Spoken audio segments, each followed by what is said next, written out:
Hello, everyone, and welcome back to the Daily English Lab podcast. You know that feeling, right? Someone asks you a question in English, and you hear it perfectly.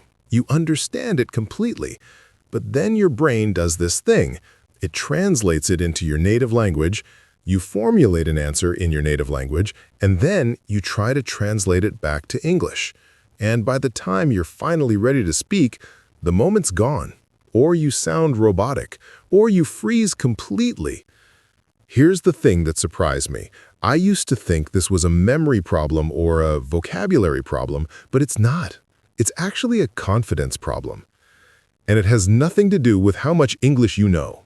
In this video, I'm showing you the exact trick, and yes, it is a trick, that will rewire your brain so you stop translating forever. Native speakers don't translate. And after today, you won't either. Let's go. If you're new here, we're all about cutting through the noise and teaching you English the way it actually works in the real world. So let me be real with you for a second. I talk to English learners from all over the world, from Japan, Brazil, France, South Korea, Germany, everywhere. And you know what the #1 complaint is? Not, I don't know enough vocabulary. Not, my grammar is bad. It's this. I'm always translating in my head, and it's driving me crazy. They say things like, I have to think in my native language first, or I can understand English perfectly, but when I have to respond, I freeze. Or I know what I want to say, but I can't just say it. I have to translate it first. And here's what I realized. This isn't a language problem. This is a brain wiring problem. Your brain has been trained to process information through translation. And the good news? It can be retrained. So here's what we're covering in this video. First, we're understanding why your brain translates in the first place, because understanding the root cause is half the battle. Second, we're breaking down the exact confidence trick that stops translation in its tracks. This is the centerpiece of everything. Third, we're looking at how to retrain your brain at different proficiency levels because what works for a beginner is different from what works for an advanced learner. Fourth, we're diving into the practical techniques you can use right now, even today, to start breaking the translation habit. And fifth, we're looking at the psychological shift that happens when you stop translating, because honestly, it changes everything. This video is about 25 minutes, so grab a drink, get comfortable, and really engage with this. Don't just passively watch, because at the end, I'm going to ask you to try something. And the people who actually try this see results within days. Before we jump in, I want to ask you, are you a translator? Like, when someone speaks English to you, do you translate it before you understand it? Or do you understand it fine, but freeze when you have to respond? Comment below right now and tell me. I read every comment, and your answer helps me understand what's actually blocking you. And as always, if this video helps you, please hit that like button and subscribe. Every subscription helps me create more content like this. All right, let's talk about why your brain is translating in the first place. Why your brain translates, and why it's not your fault. Okay, so here's the thing that most English courses won't tell you. Translation in your head is actually a sign of something. And it's not stupidity. It's not laziness. It's actually a sign that your brain is being efficient in the way it was trained. Let me explain. When you first started learning English, what did you do? You learned vocabulary by translating it. Cat equals gato, house equals casa. You learned grammar by translating sentence structures. Your brain literally learned English through the filter of translation. So your brain is just doing what it learned to do. It's not a bug, it's a feature that became a problem. Now, here's the neuroscience part, and I promise I'll make it simple. Your brain has pathways. Think of them like roads. Every time you translate, you're driving down a specific road. And the more you drive down it, the more worn that road becomes. It becomes the default route. So when someone speaks English to you now, your brain automatically thinks, okay, I know the route, let me translate this to my language. It's not a choice, it's automatic. But here's the beautiful part. Your brain is also incredibly plastic. That means it can build new roads. And once you build a new road and drive down it enough times, it becomes the new default. So the goal isn't to fight your brain. The goal is to redirect it, to build a new pathway. Let me give you a real example. I had a student named Yuki from Tokyo. She spoke Japanese at home, English at work. And she told me something interesting. At work, when people talk to me, I understand them. But then I freeze because I automatically try to translate my response back into Japanese first and then into English. And I said, wait, into Japanese? But you're at work. Why would you translate into Japanese? And she said, because that's what my brain does. It's automatic. I don't even think about it. That's what I mean by automatic. It's not intentional. It's just the neural pathway that got reinforced over years. Now, here's the important part. Translation happens at different stages for different people. Type 1, input translation. Some people translate as they're listening. They hear English and they think, okay, what does this mean in my language? They can understand the English, but they're running it through a translation filter first. Type 2, processing translation. Some people understand the input fine without translation, but when they have to respond, they think of their response in their native language first, then translate it to English. Type 3, output translation. Some people even translate as they're speaking. They're saying English words, but each one is being translated on the fly. This is the most exhausting one because it requires the most mental effort. Most people do a combination of these. Maybe you do type 1 and type 2, or type 2 and type 3. Here's why it matters. The solution depends on which type you are, because the confidence trick I'm about to teach you works differently depending on where your translation is happening. Common mistakes about translation: people think there are two camps, people who translate and people who don't. But actually, it's more of a spectrum. And here's the mistake. Learners often think they should translate. They think, well, this is the safe way to make sure I get it right. But that safety comes at a cost. The cost is speed. The cost is spontaneity. The cost is sounding natural. Here's a mini story that really illustrates this. I was at a coffee shop and I overheard two people. One was a native English speaker.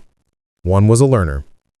The learner said, I am enjoying this coffee.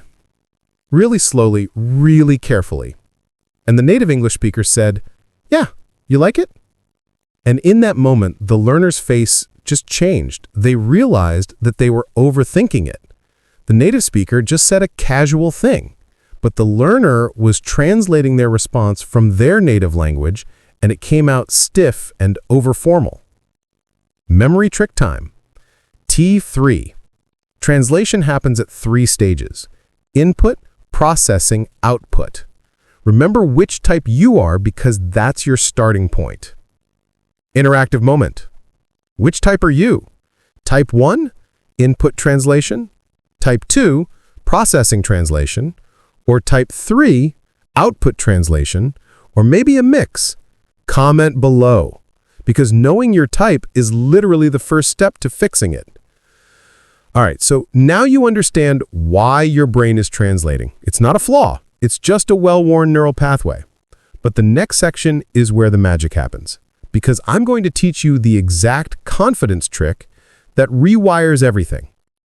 The confidence trick: direct experience processing. Okay, this is the section that changes everything. This is the trick, and it's called direct experience processing. And here's what it is. Instead of translating English into your language and then thinking about it, you learn to experience English directly, without the translation step. I know that sounds abstract, so let me make it concrete. When you see the word coffee, what happens in your brain? Right now, you probably think of the word in your native language, Then you think of what coffee looks like. Then you think of the taste. Then you remember the English word coffee. But what if instead you could see the word coffee and directly experience it? You skip the native language step entirely. You just see coffee and immediately think of the smell, the taste, the cup in your hand. That's direct experience processing, and it bypasses translation completely. Here's the crazy part. This is exactly what native speakers do. They don't translate their native language into their native language, they just experience language directly. So how do you build this new pathway? There are 3 components. Component 1, association without translation. You build this by connecting English words directly to experiences, images, emotions, and sensations, not to your native language.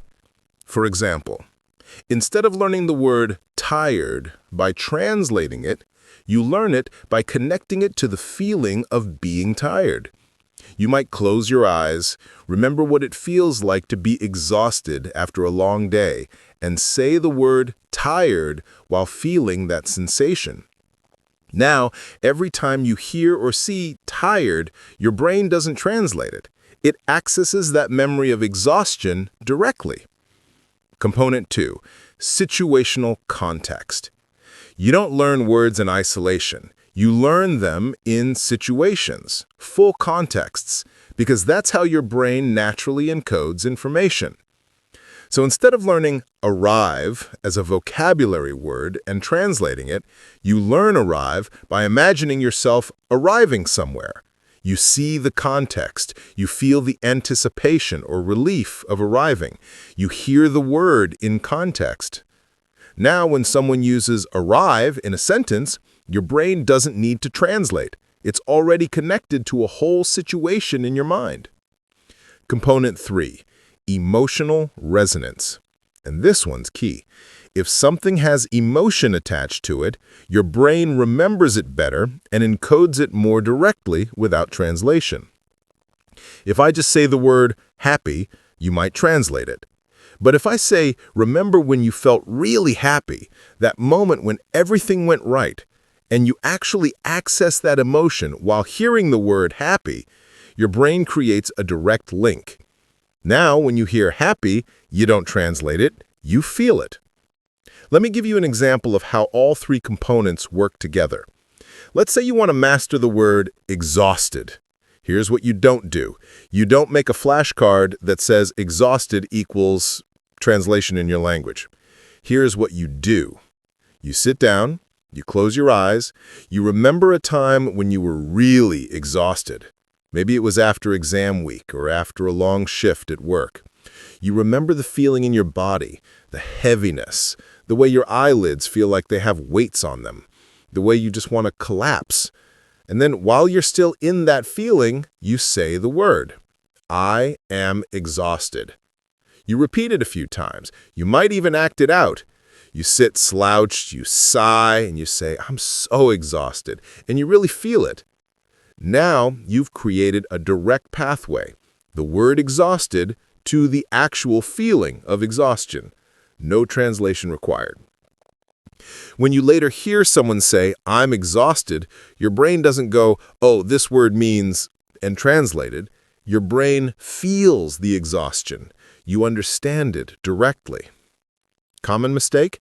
People try to do this half-heartedly. They think, oh, I'll just imagine the feeling, but they don't really access the emotion. They're still kind of thinking about it intellectually. But that doesn't work. You have to feel it, really feel it. That emotional engagement is what creates the direct pathway. Another mistake? People do this exercise once and expect it to stick, but you have to reinforce the pathway. You can't just feel exhausted once and expect your brain to forget its translation training. You need to practice multiple times over days and weeks. But here's the beautiful thing. Once you build this pathway for even one word, you start to understand how it works, and then you can apply it to more words and more. And soon, entire categories of words are encoded directly, without translation. Mini story time. I had a student named Marco from Brazil who was stuck translating everything. So I made him do this exercise with 10 common emotions: happy, sad, angry, confused, motivated, bored, excited, nervous, proud, disappointed. For each one, he sat with the emotion, really felt it, said the word multiple times. For about a week, he did this. Then I asked him, how's the translation happening now? And he said, it's weird. With those 10 emotions, I'm not translating anymore. I just know them, I feel them. But everything else I still have to translate. And I said, exactly. But now you have a model. You understand how direct experience works. So expand it to other words. The pathway you built for happy can be built for enthusiastic or joyful. The pathway you built for angry can work for frustrated or furious. And he did. Within a month, he said translation had dropped by like 60%. Memory trick. ACE. Association without translation, situational context, emotional resonance. That's direct experience processing in 3 steps. Practice moment right now. Pick one word. Doesn't matter what word. Could be calm, could be frustrated, could be curious. Any word. Now close your eyes for just 10 seconds. Really access a time when you felt that emotion or experienced that thing. Feel it in your body, see it in your mind. Then say the word 3 times while really in that state. Just do it right now. When you come back, notice something. That word is now slightly different in your brain. It's got more dimensionality. It's got emotion attached. Interactive question. In the comments, tell me, which word did you choose, and did you notice a difference in how you related to it after doing the exercise? Because I'm genuinely curious about people's experiences with this. All right, so now you know the trick, but here's the next thing. Different proficiency levels need slightly different approaches. Let me break down how to use direct experience processing depending on where you are in your English journey. Applying the trick at every proficiency level. Okay, so the confidence trick works for everyone. But how you apply it depends on your proficiency level, because what works for a beginner would frustrate an advanced learner, and what works for an advanced learner would be too hard for a beginner. So let me break this down into 3 levels. Level 1, beginner, just starting out. If you're just starting English, you probably don't have a huge foundation yet. So your job is to start building direct experience pathways from day 1, instead of building translation pathways. This means when you learn a new word, don't translate it, experience it. If you're learning apple, you don't think apple equals manzana. You find an actual apple, smell it, taste it, feel it in your hand. Then you say the word. Then you repeat it multiple times while experiencing the apple. This is almost like how children learn language. They don't translate, they experience and associate. The benefit? You're building clean pathways, no translation interference. Your brain isn't tangled up trying to maintain both pathways. The challenge, it takes longer initially. Finding an actual apple takes more effort than just making a translation, but it pays off because you're not building bad habits. I had a student named Lynn who was an absolute beginner. She never really spoken English before. And instead of the traditional textbook plus translation approach, I made her learn English through direct experience. She'd learned sit by sitting and saying sit. She'd learned stand by standing and saying stand. She'd learned eat by actually eating something and saying eat. Her friends thought it was weird, but you know what happened? She didn't have the translation habit that most learners developed. She was thinking in English directly from the beginning because her brain never learned to translate. So if you're a beginner, make a commitment right now. For new words you learn, no translation. Experience only. Level 2. Intermediate. You can hold conversations. If you're intermediate, you've probably already built translation habits. Your brain is trained to translate. You understand English reasonably well, but you're slowed down by translation when you have to respond quickly. Your job is different. You need to retrain the pathways you've already built. This is like renovating a house instead of building from scratch. What you do is identify words and phrases that you translate consistently, the ones that slow you down. Then you apply direct experience processing to those specific words. You're not trying to convert every single word. That would be overwhelming. You're targeting the high-impact words, the ones you use most often. If you translate interesting, tackle interesting. If you translate actually, tackle actually. If you translate anyway, tackle anyway. For each one, you do the association, situation, emotion process. You build a direct pathway, and once that pathway is strong, you don't translate that word anymore. Here's a real example. I had a student named David, intermediate level, from Spain. He told me, I translate have to every time. Someone says, I have to go, and I think, translates, it slows me down. So we targeted just have to. We created contexts. I have to wake up early tomorrow. I have to finish this project. I have to be honest with you. He said these with emotion and situation, not translating, just experiencing have to in different contexts. Within a week, he stopped translating have to. Then we moved to the next high-impact phrase. Same process. The benefit of this approach is you see progress quickly because you're focusing on the words that actually matter to you. The challenge is you have to be honest about which words you're translating.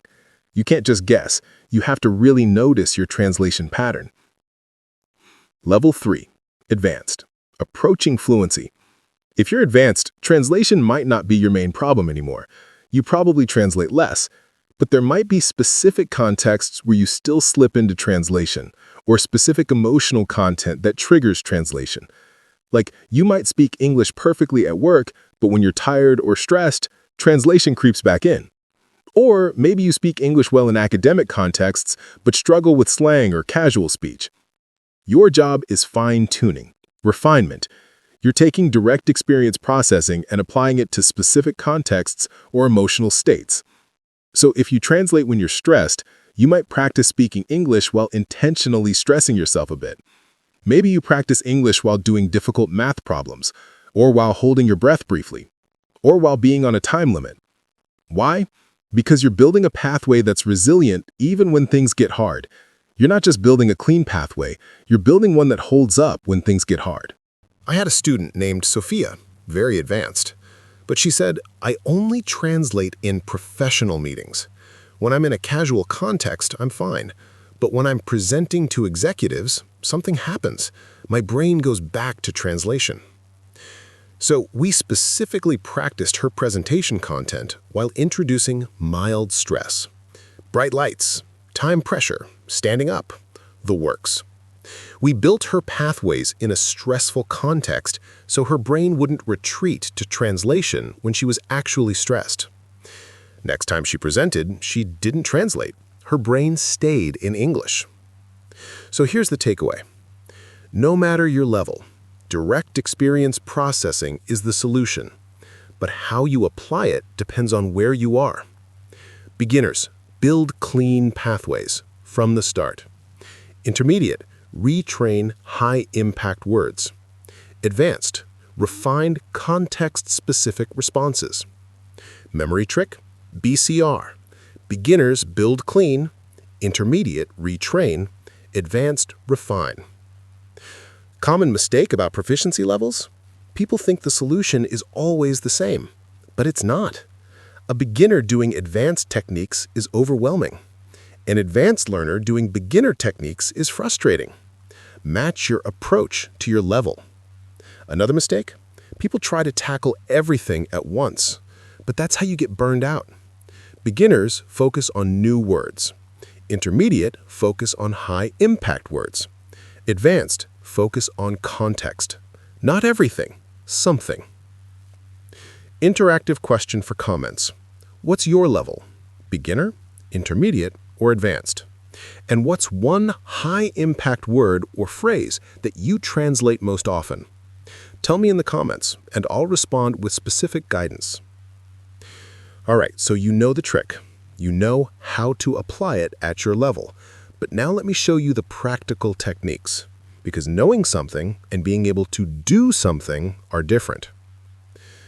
Practical techniques you can use today. Okay, we're getting to the good stuff, because now I'm giving you actual techniques you can do today, right now, not tomorrow, today. Technique 1. The slow think, speak method. This is for people who freeze when they have to respond quickly. Your brain translates because it's trying to make sure you get it right, and translation feels safe. Here's the method. When someone speaks English to you, you're allowed to pause. You don't have to respond immediately. Take a breath, maybe even 3 seconds. But during those 3 seconds, here's what you don't do. You don't translate. Instead, you think about what you want to communicate in English only. So someone asks, "How was your day?" Your impulse might be to think the answer in your native language first, but instead you pause. You think, what words can I use to describe my day in English? I can use good, I can use busy, I can use tiring. You're thinking in English only, about English options. Then you speak. And here's the thing. You're not perfect. Maybe you say, "My day was good and busy." That's fine. It doesn't have to be perfect. The point is that you thought in English, not in your native language. Why does this work? Because you're training your brain to form thoughts in English directly, without translation. And gradually, those 3-second pauses get shorter. Your brain learns to form English thoughts faster, and translation becomes unnecessary. The challenge? The pauses feel uncomfortable, especially in real conversations. It feels like you're taking too long. But actually, 3 seconds is nothing. Most people won't even notice.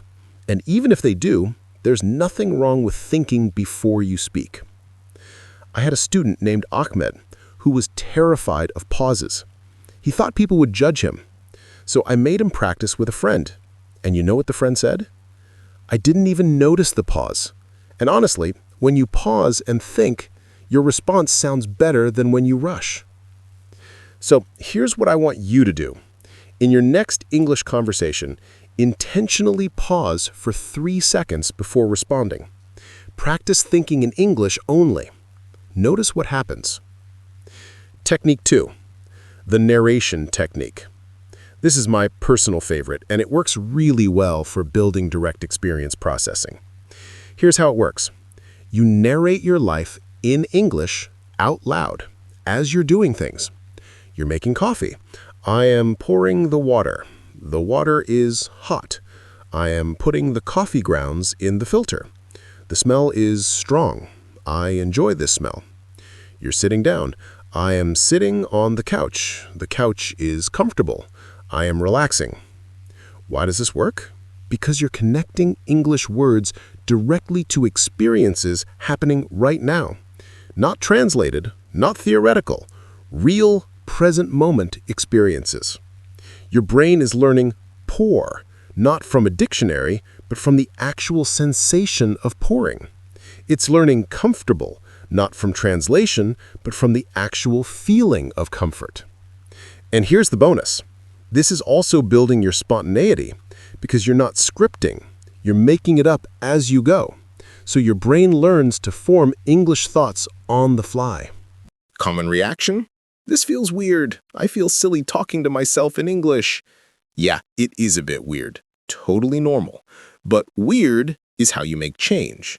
If it's comfortable, your brain already knows how to do it. Uncomfortable means you're building new neural pathways. Duration? Start with 5 minutes a day. Just 5. Narrate whatever you're doing for 5 minutes in English. I had a student named Keiko who did this for 2 weeks. 5 minutes every morning while making breakfast. And she told me, I started noticing something. When I'm not narrating, my brain is still in English mode. It's like English has become my default, not my second language.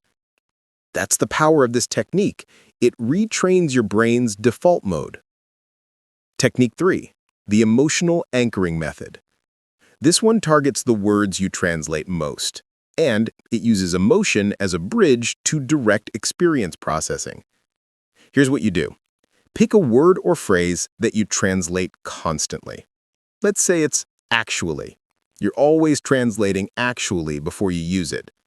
Now, find or create a funny or dramatic story that uses that word. Make it emotionally resonant.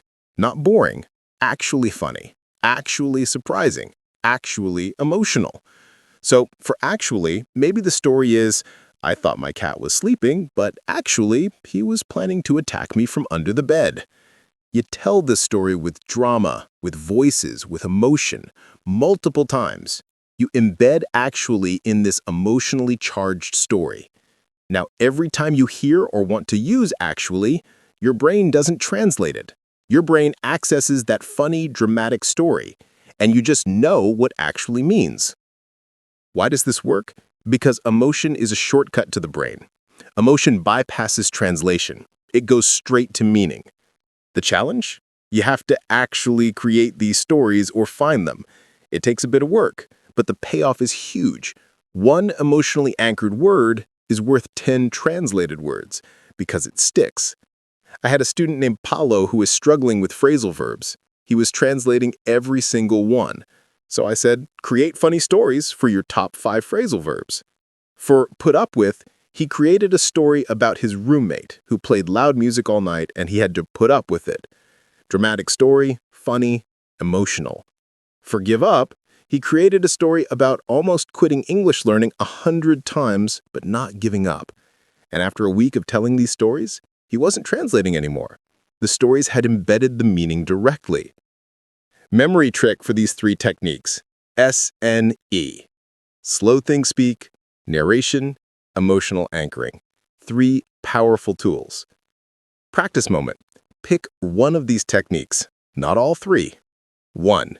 Commit to it for 1 week. Just 1 week. If you pick slow think speak, pause for 3 seconds in your next conversation and think in English. If you pick narration, narrate 5 minutes of your day tomorrow in English. If you pick emotional anchoring, create a funny story around one word you translate frequently. Just pick one, do it consistently for a week, then tell me in the comments what happened. All right, we're almost there. You know the trick, you know how to apply it, and you know practical techniques. But there's one more thing, the psychological shift. Because once you stop translating, something deeper changes. The psychological shift, beyond translation. Okay, so this last section is a bit different because stopping translation isn't just a technical skill shift, it's a psychological shift. And once you experience it, you'll understand why I'm so passionate about this topic. Here's what happens when you stop translating. You don't just speak faster, you think differently. You begin to feel differently about yourself, especially about your identity in English. Let me explain this. When you're translating constantly, there's always this distance between you and English. You're always stepping through your native language to get to English. It's like there's a glass wall between you and the language. And that distance creates something psychological. It creates the belief that English isn't really yours. It's always something you're translating into. It's always external. But when you stop translating, the glass wall disappears. English becomes direct. It becomes part of your thinking, part of your identity. I had a student named Maria who experienced this shift. She was Brazilian, and English was always something she did, not something she was. She'd say, I speak English, not I am an English speaker. And after she stopped translating, after she built direct experience pathways, she said something interesting. She said, I'm not translating anymore, and now when I think about things, sometimes I think in English. Not because I'm forcing it, it just happens. And I said, do you feel different? And she said, yeah, I feel like I own English now instead of English owning me. That's the psychological shift. It's powerful. When you stop translating, a few things happen internally. First, you gain confidence because you're not second-guessing yourself anymore. You're not thinking, did I translate that correctly? You're just thinking and speaking directly. Second, you stop apologizing.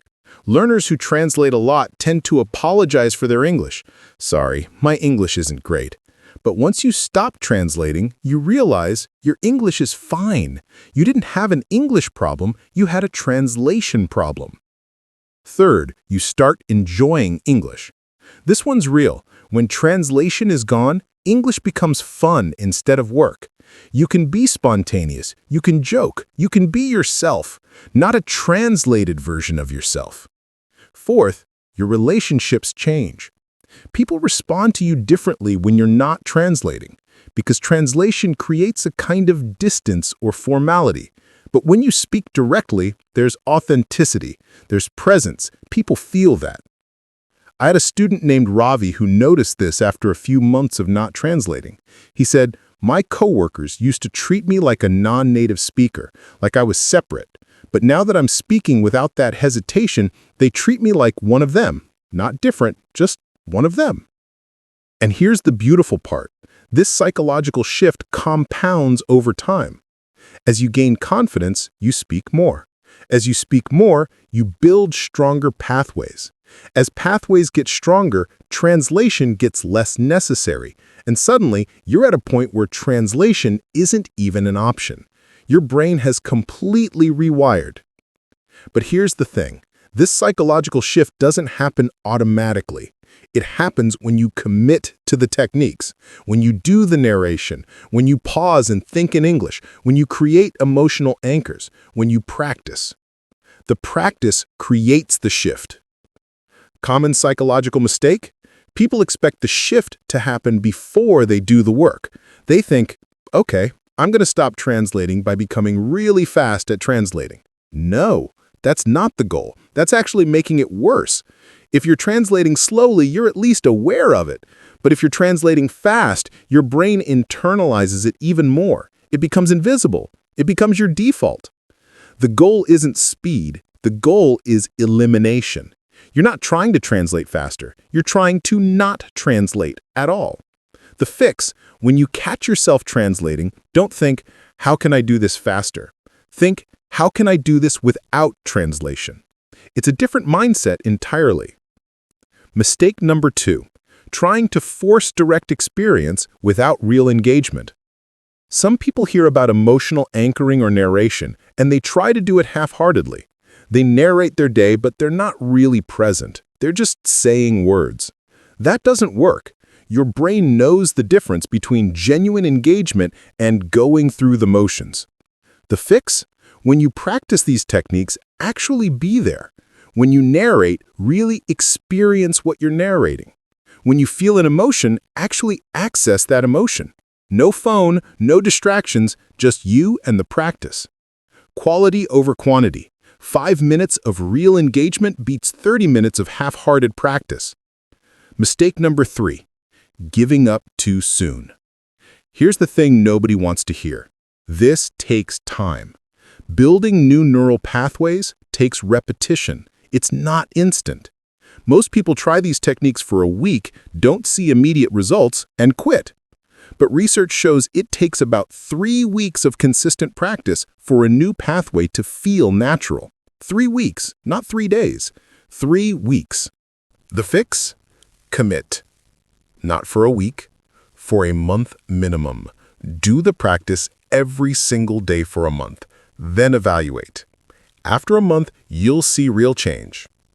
I had a student named Dimitri who quit after a week. He said, "It's not working. I'm still translating." I said, "You gave it a week. Come back when you've done a month. Then let's talk." 3 months later, he came back. He said, "I did the month. The translation didn't disappear, but it got so much better. And now, 3 months in, it's almost gone." 1 month commitment. That's the barrier to real change. All right, let's lock this in. Here are the 5 core things you need to remember. Takeaway 1. Translation isn't a knowledge problem. It's a brain wiring problem. Your brain was trained to translate, and it's just doing what it learned. Not a flaw, just a rewiring needed. Takeaway 2. Direct experience processing is the solution. Stop translating by building direct connections between English words and real experiences, situations, and emotions. Skip the native language entirely. Takeaway 3. How you apply this depends on your level. Beginners build clean pathways. Intermediate learners retrain high-impact words. Advanced learners refine context-specific responses. Takeaway 4. Use practical techniques daily. Slow think-speak method, narration technique, emotional anchoring. Pick one. Do it consistently for 1 month minimum.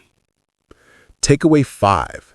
The psychological shift is real. Once you stop translating, you don't just speak differently, you think differently. You identify as an English speaker, not just someone who speaks English. That shift changes everything. So here's what I want you to do.